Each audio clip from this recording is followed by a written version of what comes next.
Welcome to another episode of the X-Files, the Divorce and Separation podcast with me, Alex Wynn, family lawyer, and my colleague, Liza Friedwald, also family lawyer.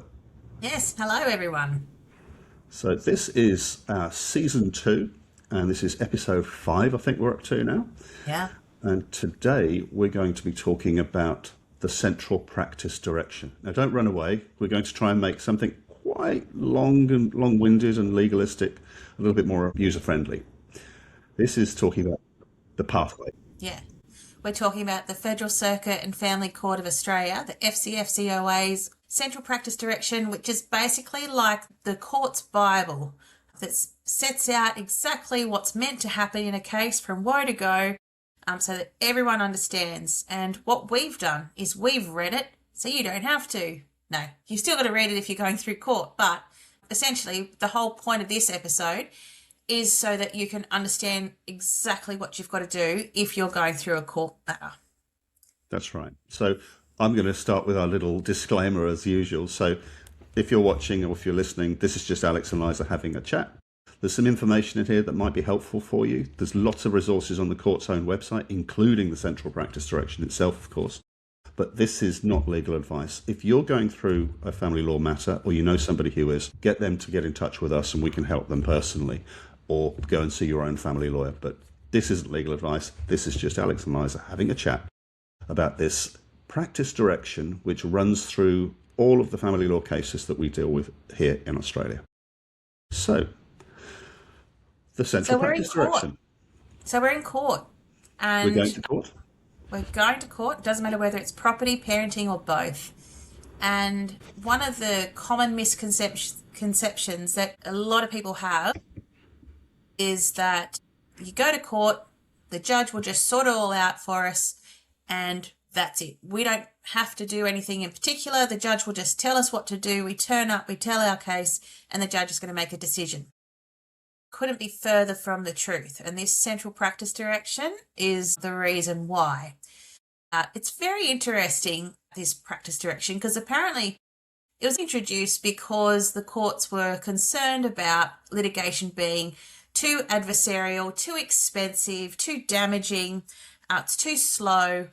Yeah. And this practice direction has been in place for a while, and with all due respect, and try as we might, I don't think it's done anything to actually curb those issues at all. Well, it runs to something like 35 pages, doesn't it? Yeah, it's 38 pages, yeah. But the thing is, because there's this pathway, there's this list of all the things you've got to do in a matter, it's not like it's simplified that you can just turn up to court and run your case. There's documents you have to file. There's pre-action procedures you've got to follow. There's interim hearings. There's court events. There are so many documents that you have to file. I cannot see how this is actually any quicker or cheaper. In fact, in my experience, having to go through a lot of these processes does make it a lot more expensive for clients. Well, every court event, every form takes time to complete, takes time to prepare for, and that all just adds to the cost. So I agree with you. It doesn't cut through in the way that I think it was intended to do. No. But we're stuck with it. This is what it is until there's something better. Totally. And look, it's good in that everyone knows what to expect. You've got that time frame there. It's like when you go into other courts and you've got those directions, you'll have a timetable for directions, and it's nice to know that that's what's expected and you're going to understand exactly what you'd have to do, and you can work that out ahead of time by following through this practice direction. It's very optimistic, though, in terms of the cracking down on if you don't do this, there'll be consequences and there'll be all these consequences. And yeah, I don't know. I feel we've like seen that really not take effect, haven't we? I mean, we've seen too many times when sometimes for purely innocent reasons, things are not done on time. Maybe a party's self-represented, they don't know what they're doing, they're confused, or they're in an emotional whirlpool. Things don't get done, and the courts are, I think probably rightly, quite forgiving in those circumstances, and they give people a little bit more time. But when you multiply that through the life of a case, it can turn something that could be dealt with, say, within 6 to 12 months even, into something that'll get dealt with in 2 or even longer years. Yeah. You know, it's terrible. This is probably why I'm not a judge. I would crack down on it.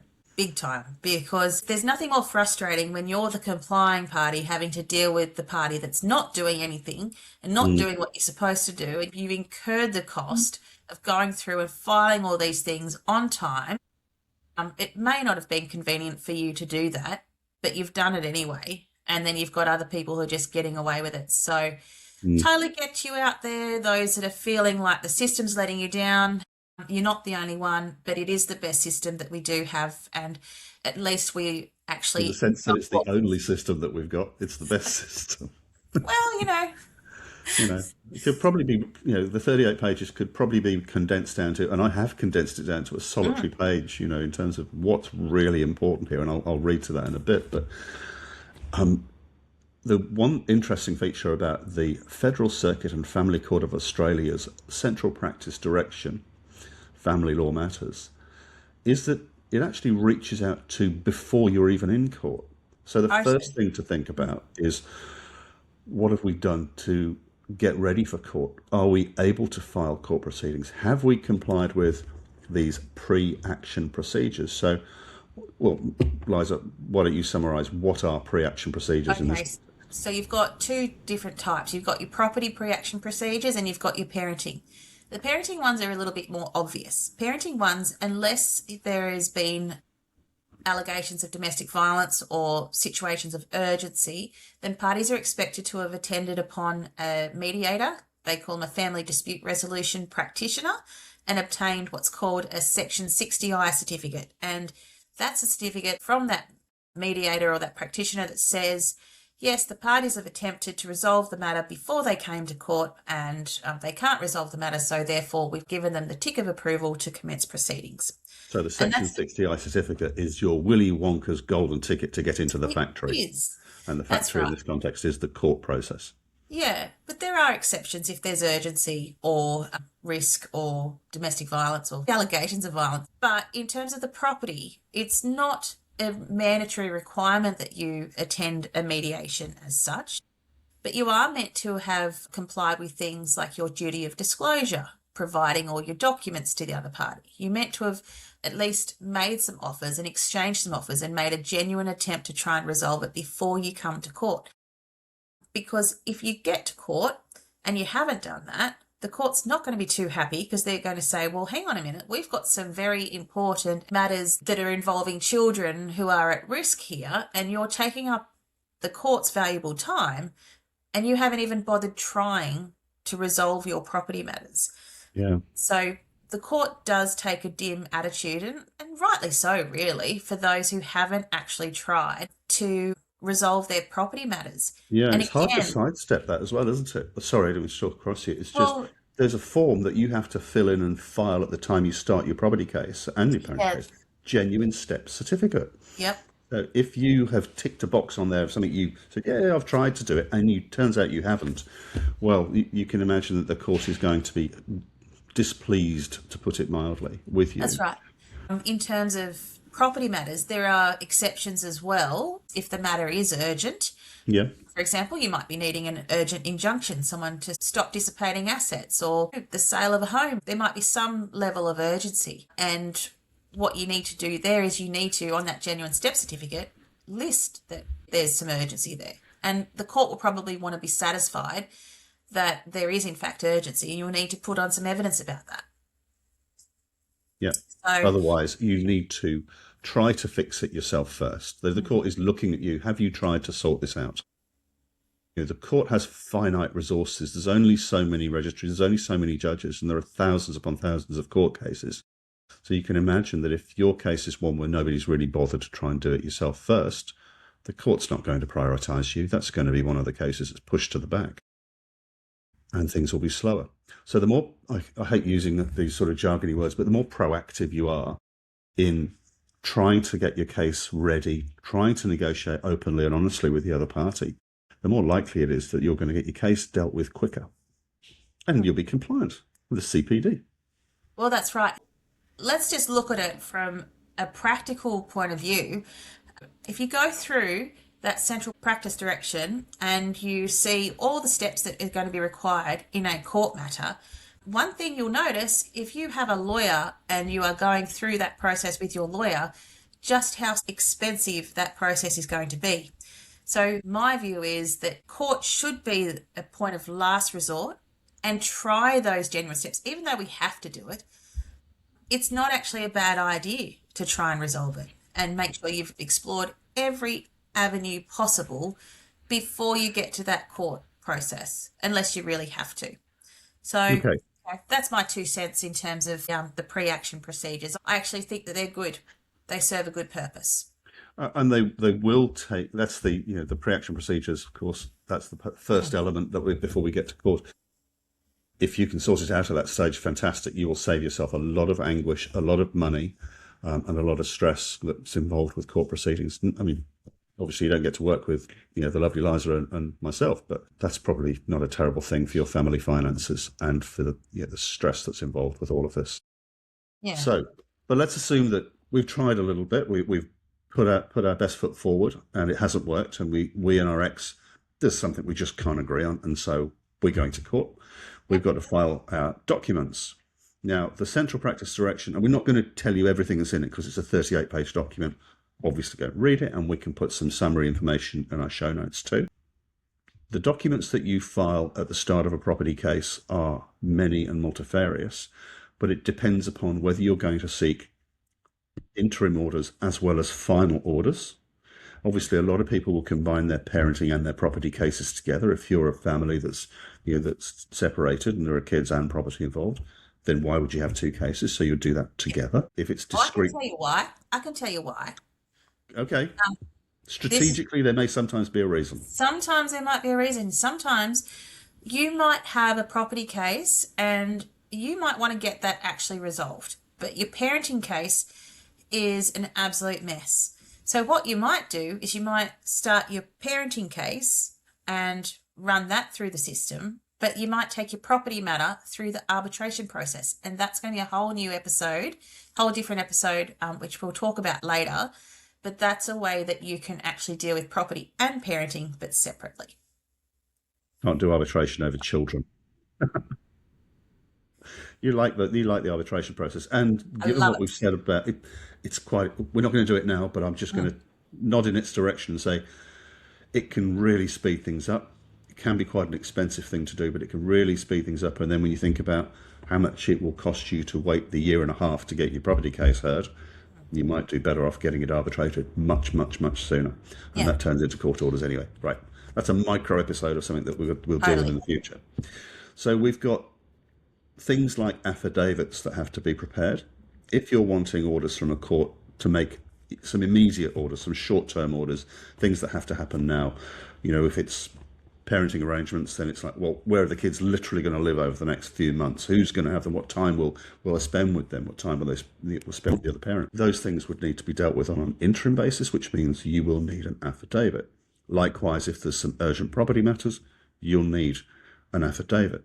If you're only looking for final orders, then there are different forms to fill in. Don't worry about what they're all called, but there are questionnaires instead of affidavits. So let's assume we're looking for some interim orders as well. And we're looking for a combined case, so it's property and parenting. You're going to need to put together an affidavit. But wait, there are restrictions around those affidavits these days, which is a limit on the page numbers and a limit on the number of annexures. Yeah, so you can only use 10 pages and 5 annexures. So annexures are the documents that you attach to that affidavit. And the reason for that is that at an interim hearing, right, you're after some interim orders. What you're looking for is a narrowing of those issues and focusing on precisely the issue that you need resolved, that is the urgent one. So you're not going to determine, for example, parental responsibility or decision making on an interim basis. But you might determine, for example, whether a child has to come back to the parents sooner than what you've both agreed on, or you might be able to have an order for the sale of the matrimonial home. So they're sorts of things that you might need to include on an interim application. And so it's a very specific issue. So we don't need to know, when you're doing your affidavit, you don't need to go into the ins and outs of the domestic violence that you've experienced throughout your relationship. when you're looking for the sale of a home order, all you're probably wanting to do is hone in on your financial reasons why you're saying that the home needs to be sold at this point, and what proposals you have and safeguards you have in relation to finances. It might be some interim property arrangements or some property settlements and distributions in the meantime. So the court's wanting you to actually focus in on that precise issue.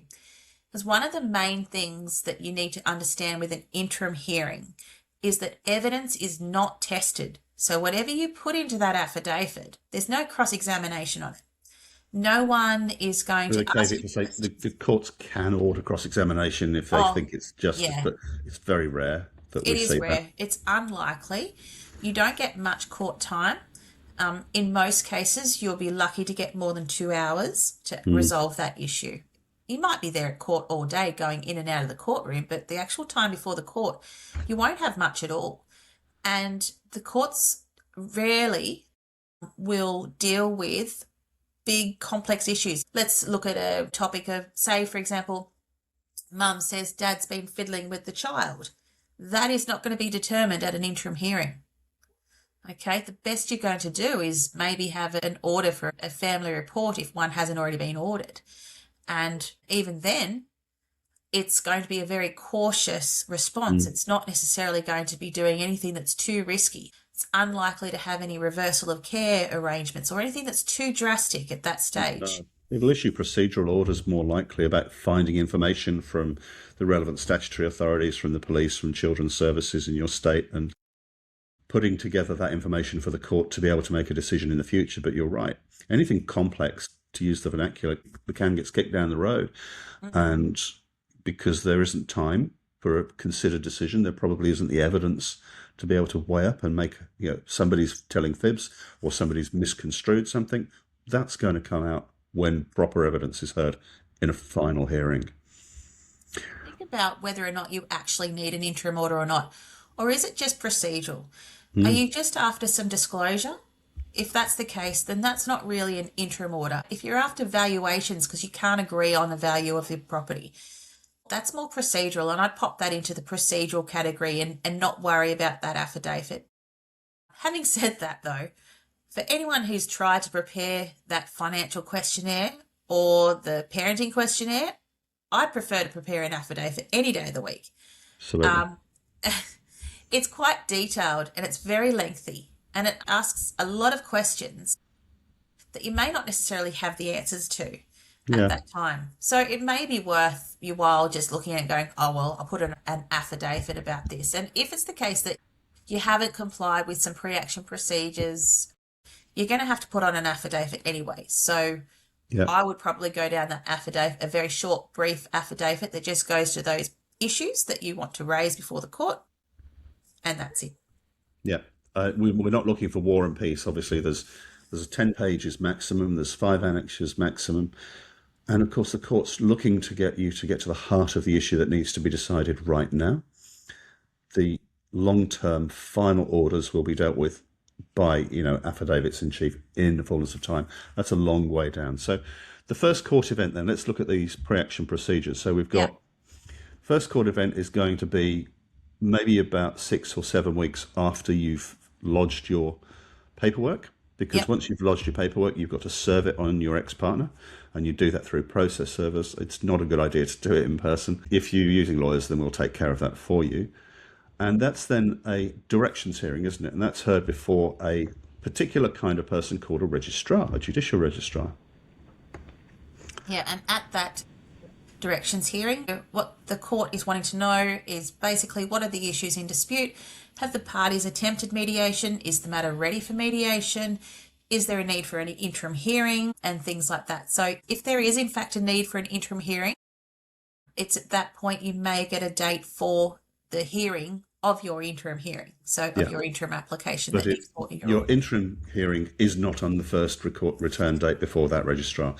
Unless there's an order about that. Sometimes they do, but it's very unlikely. You'll get notified if it's going to be heard. There would be special circumstances, usually appertaining to something very urgent, or there's some risks of harm to a child. So not going to get your interim orders decided at the first return date. You may get a date for an interim hearing allocated to you.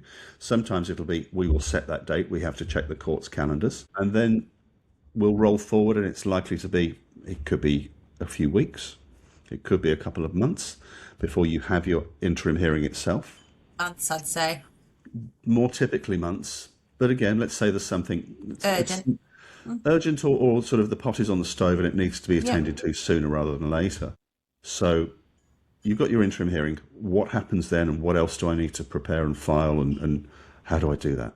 What happens there? Ahead of your interim hearing, the court wants parties to again try and reduce the issues and identify what the issues are. They expect people to have conferred with one another and come up with either a proposed minute, meaning a set of orders, and be able to identify where it's agreed and not agreed. And they usually want you to prepare that, as well as what's called a case outline, which tells the court what's the evidence that you're relying on, and also what are the orders that you're seeking, what are the areas that are agreed and what are not agreed, and what are your reasons for asking for these orders. And so it's at that point that often cases may settle before the interim hearing, because sometimes parties get the other side's case outline, and that usually has to be served 7 days before the interim hearing, or another date that's provided by the court. And at that point is when you have your oh crap moment, because you go, uh-oh, we're not going to win this one. We are going down. Or you might get that sort of response from the other side and just think, is it worth that expense? And that's where it really starts to turn parties' minds, their attention, focusing on getting the resolution of those issues. You know, I think one thing that seems to, I think it's been quite helpful. It took us lawyers a little while, I think, to get on with this, but costs notices are now needed to be issued. So if you're legally represented, your lawyers have to give you a costs notice before each court event. That's not a tax invoice. That's not a tax invoice. It's just a schedule saying, this is how much you've paid so far. This is how much we reckon it's going to cost you to finish the case off. And here are the stages. And that then gets filed, and it gets sent to the other side as well. And they have to do one equally. So before you go into your battle on the interim basis, you'll have seen, crikey, it's going to cost me X thousands of dollars to do this. It's going to cost them X thousands of dollars to. What are we fighting over again? And it can really concentrate the mind. I think they have been quite a helpful device ultimately. It did take the profession quite a while to sort of to get to grips with that a little bit, because we're so accustomed to saying, well, that's a private matter between us and our client. But on the other hand, what it does, it concentrates the mind about what is the cost benefit in carrying on with this argument. So you don't want to spend $5,000 squabbling over $1,000 or something akin to that. That's like my fantastic furniture argument. Whenever there's an argument about the furniture values, I just go, oh my goodness, you're $2,500 apart. You could just save that money and go and buy a whole furniture package for that. You know, it's not until you actually look through those case outlines. When I take on a case is I prepare a case outline, because I want to know exactly what my case is from day dot. I want to know where I'm going with it, and I want to know what the issues are, and then I can tick them off, and I can go, oh, that's no longer an issue. Done. See you later. Yeah. That part's resolved. And then by the time I get through my case, hopefully there's one or two issues that are left to resolve. I mean, it's actually a really good tactical approach to take. Well, I think you and I are both sort of thinking, when we get a case in, where will this finish? Not what are the steps along the way before somebody makes the decision on behalf of everybody else. No. That's not where we should be thinking. We should be going, I went backwards.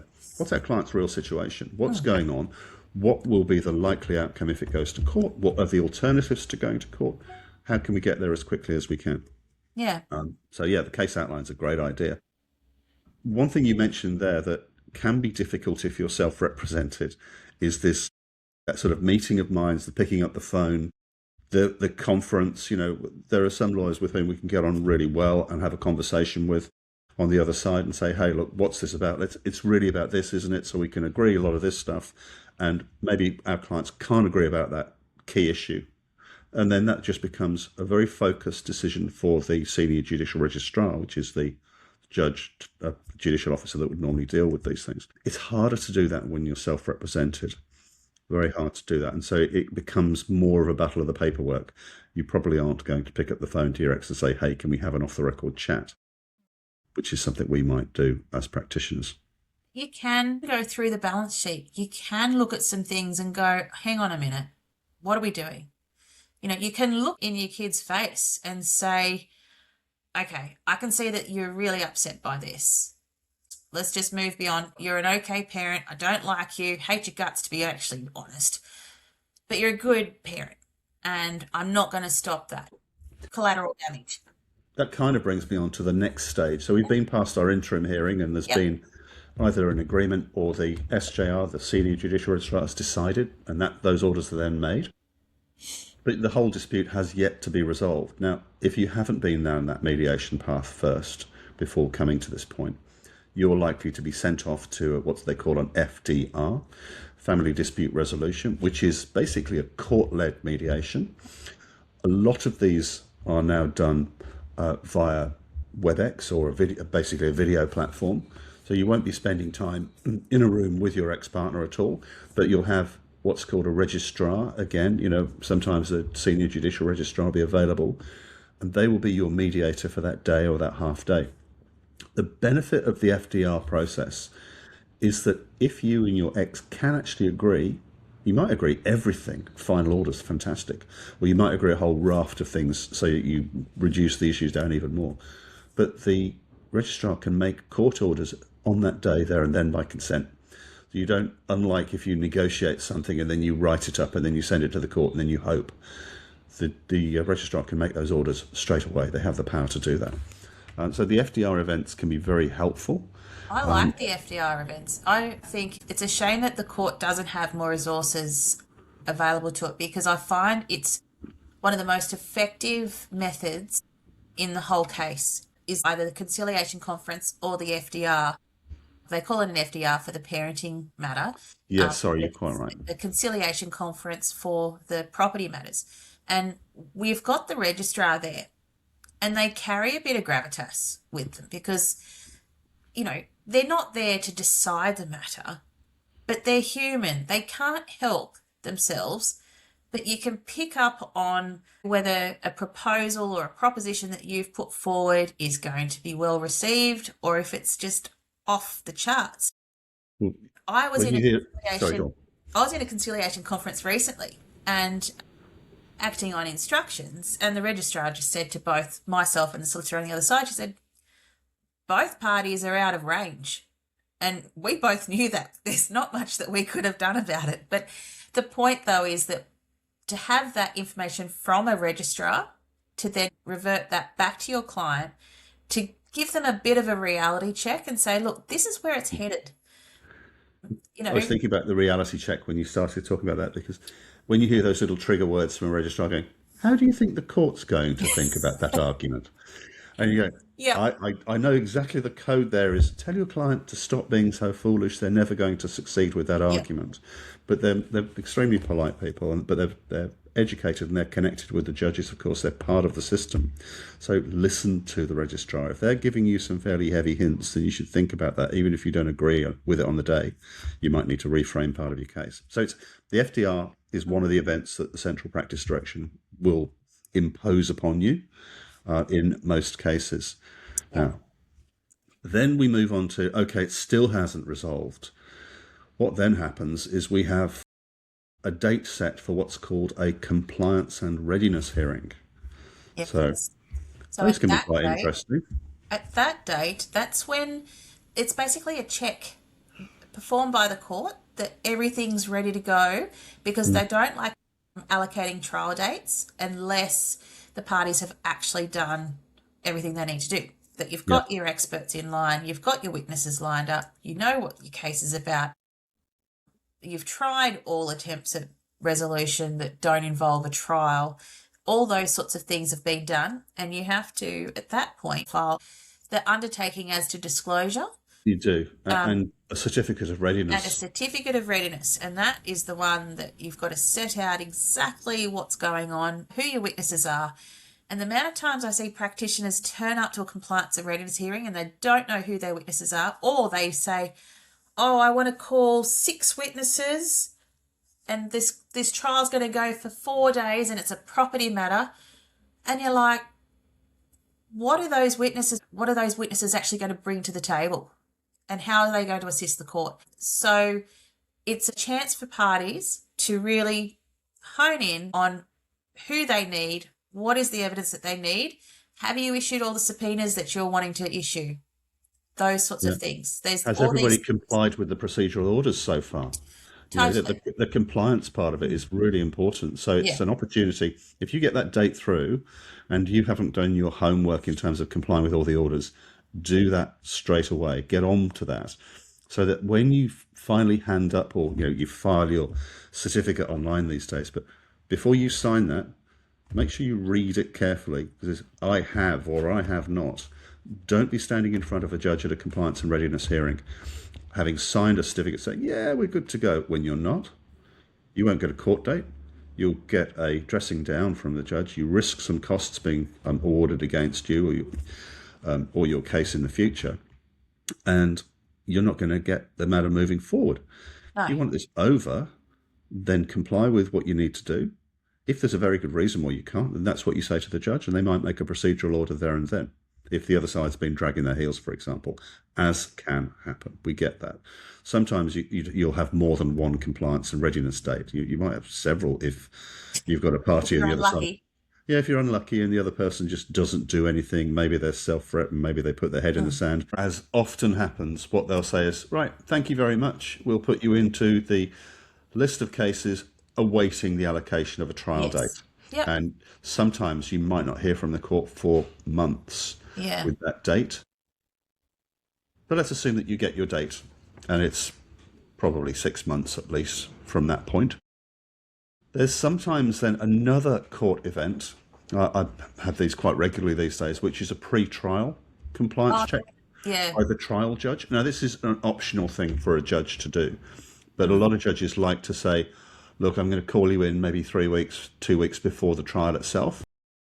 And they'll do that usually by video. It's really just okay, you're in my list. I've got you in my trial in a couple of weeks' time.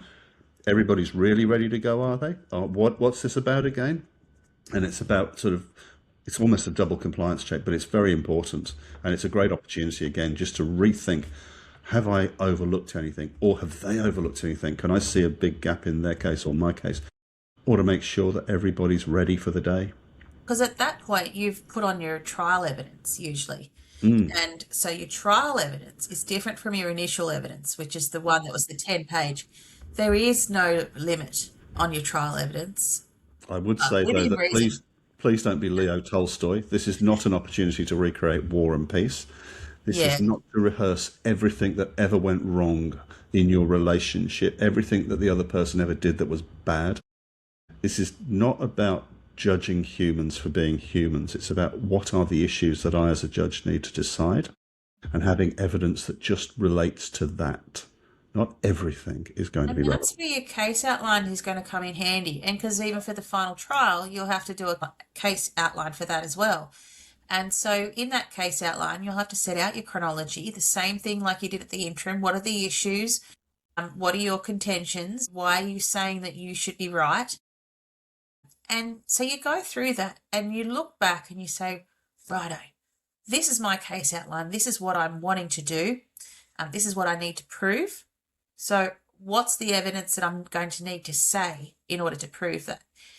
And if you go beyond what you've put forward in your case outline, it's just not going to be relevant.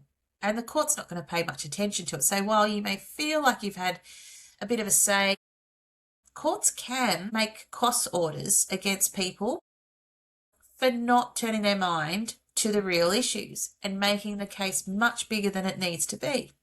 It happens rarely, but it can happen. And so you don't want to be on the negative side of a judge who looks at it and receives a 1,000-page affidavit in relation to a very simple, straightforward property matter. It's arguing over some contributions and some future needs. So you really have to turn your mind to those things, because if your trial goes on much longer than it needed to, because you just haven't really applied that forensic mindset. And sometimes it doesn't hurt to actually get advice, whether or not you're representing yourself at trial or not. it doesn't hurt just to speak to someone and say, hey, what are the sorts of things that I need to do to ready myself for this trial? What's the stuff that I need to put in my evidence? And you can get that very specific advice. I offer those sorts of services. I know you do, Alex. Yeah. And it really does help with people in terms of their preparation. They may not be able to afford the barrister and the solicitor to turn up, but if you have your evidence in place for the trial, the court's going to read that evidence and they're going to take that into account. And provided that it is relevant, it's logical, it's not sarcastic and it's not offensive, and it's not your chance to say what you've always wanted to say.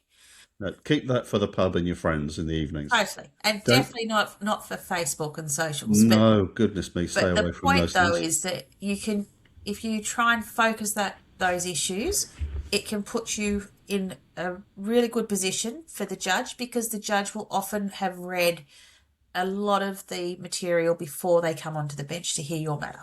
That's right. That's right. So a second pair of eyes over your evidence is always a great idea. Yeah. And you get rid of the opinions, you get rid of the summations, you make it clear, you make it cogent. You use language that you would use. I often see, this issue when a lawyer has written the affidavit, and most of us do. We'll draft our clients' affidavits on their behalf because we're trying to constrain their evidence to what's relevant. But sometimes you might see an affidavit that's perhaps being written by somebody that has a different practicing style, and when you're seeing a Bricky verily believing and forsoothing and all of the antiquated language that is not their natural language, it doesn't make sense to do that. It's your story. It needs to be in your words.